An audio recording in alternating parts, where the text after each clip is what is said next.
नमस्कार। आज हम प्राचीन भारतीय इतिहास की एक ऐसी टॉपिक की बात करेंगे जहां से साम्राज्यों की कहानी शुरू होती है, महाजनपद और मगध का उदय। अब देखिए, चाहे एसएससी का एग्जाम हो या यूपीएससी का, इस चैप्टर से सवाल तो पक्का ही आता है। तो चलिए आज इस जरूरी विषय को एकदम अच्छे से समझ लेते हैं। तो चलिए इस पूरी चर्चा की शुरुआत एक सीधे और सबसे अहम सवाल से करते हैं।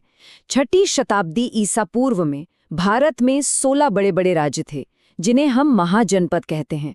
लेकिन सवाल यह है कि उन 16 में से आखिर मगध ही क्यों एक सुपर पावर बनकर उभरा? ऐसी क्या खास बात थी उसमें? यकीन मानिए, इस एक सवाल का जवाब ही इस पूरे टॉपिक का निचोड़ है। देखिए, ये जो महाजनपद थे, ये कोई रातों रात नहीं बन गए। इसके पीछे एक पूरी कहानी है। शुरुआत हुई जन से, मतलब छोटे छोटे कबीले जो एक जगह से दूसरी जगह घूमते रहते थे। फिर आया कहानी में असली ट्विस्ट, लोहे की खोज। लोहे के औजारों से खेती करना आसान हो गया और लोग एक जगह पर टिककर बसने लगे। यहीं से बने जनपद। और फिर जब इन्हीं जनपदों के पास खूब पैसा और ताकत आ गई तो वो बन गए महाजनपद। ये एक बहुत ही बड़ा बदलाव था। हमें इन 16 महाजनपदों की पूरी लिस्ट बौद्ध ग्रंथ अंगुत्तर निकाय में मिलती है, और ये लिस्ट एग्जाम के लिए बहुत ही ज्यादा जरूरी है। आप देख सकते हैं, इसमें अंग और मगध से लेकर काशी, कोसल, अवंती जैसे बड़े बड़े राज्य थे। ये उत्तर पश्चिम में गांधार तक फैले हुए थे। एग्जाम में अक्सर मैच द कॉलम वाले सवाल आते हैं, जिसमें एक तरफ महाजनपद का नाम होता है और दूसरी तरफ राजधानी का। तो इस लिस्ट पर खास ध्यान दीजिएगा।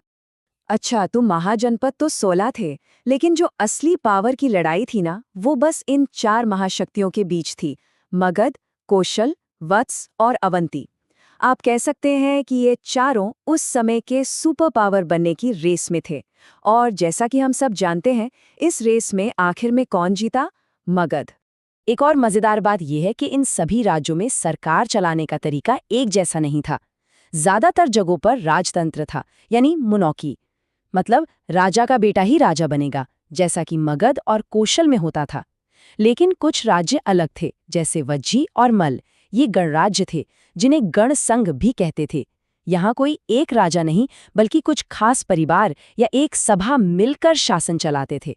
तो चलिए अब अपने मेन सवाल पर वापस आते हैं। आखिर मगध में ऐसा क्या खास था? आइए मगध की सफलता के कारणों को एक एक करके समझते हैं। ये कहानी हमें बताती है कि कैसे सही जगह और सही लीडर मिलकर इतिहास बदल सकते हैं। मगध की सबसे बड़ी ताकत थी उसकी लोकेशन। सोचिए, वो गंगा के मैदान के सबसे उपजाऊ हिस्से में था। मतलब खेती जबरदस्त तो पैसा भी जबरदस्त। पास में ही छोटा नागपुर का पठार था, जहां से लोहा और तांबा आसानी से मिल जाता था। यानी उस जमाने के सबसे बेस्ट हथियार और औजार बनाने का सामान। और तो और गंगा, सोन जैसी नदियां थीं जो न सिर्फ एक नेचुरल किले की तरह सुरक्षा देती थी, बल्कि सामान और सेना के आने जाने के लिए हाईवे का भी काम करती थीं। लेकिन सिर्फ अच्छी लोकेशन से कुछ नहीं होता, उसे इस्तेमाल करने के लिए दमदार लीडरशिप भी चाहिए। और मगध इस मामले में बहुत लकी था। उसे बिंबिसार, अजातशत्रु से लेकर महापद्मनंद तक एक से बढ़कर एक ताकतवर राजा मिले। यही वो पहला राज्य था जिसने एक परमानेंट सेना रखी, जिसे हम स्टैंडिंग आर्मी कहते हैं। और सबसे बड़ी बात, हाथी। इनके जंगलों में खूब हाथी मिलते थे, जो जमाने के टैंक हुआ करते थे। इस मिलिट्री पावर ने मगध को लगभग अजेय बना दिया। मगध की ये जो सफलता की कहानी है, वो इसके राजाओं और राजवंशों के बिना तो बिल्कुल अधूरी है। तो चलिए अब एक नज़र डालते हैं उन डायनेस्टीज पर जिन्होंने मगध को एक छोटे से राज्य से एक बहुत बड़े साम्राज्य में बदल दिया। मगध पर राज करने वाली मुख्य रूप से 3 डायनेस्टी थीं। सबसे पहले आया हर्यंक वंश, उसके बाद आया शिशुनाग वंश और फिर आया नंद वंश। इसी नंद वंश ने मौर्य साम्राज्य के लिए स्टेज तैयार किया था। ये क्रम याद रखना बहुत जरूरी है: हर्यंक, फिर शिशुनाग और आखिर में नंद। एग्जाम में ये ऑर्डर अक्सर पूछा जाता है। शुरुआत करते हैं हर्यंक वंश से। इसके संस्थापक थे बिंबिसार। ये बहुत ही चतुर राजा थे, लड़ाई भी करते थे और शादियां करके भी अपने साम्राज्य को बढ़ाते थे। उनके बाद आए उनके बेटे अजातशत्रु।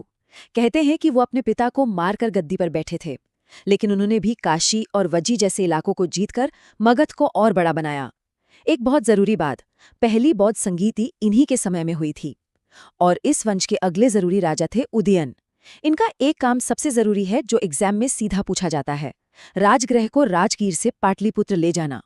हर्यंक वंश के बाद आया शिशुनाग वंश। इसके संस्थापक शिशुनाग ने वो काम कर दिखाया जो पहले कोई नहीं कर पाया था।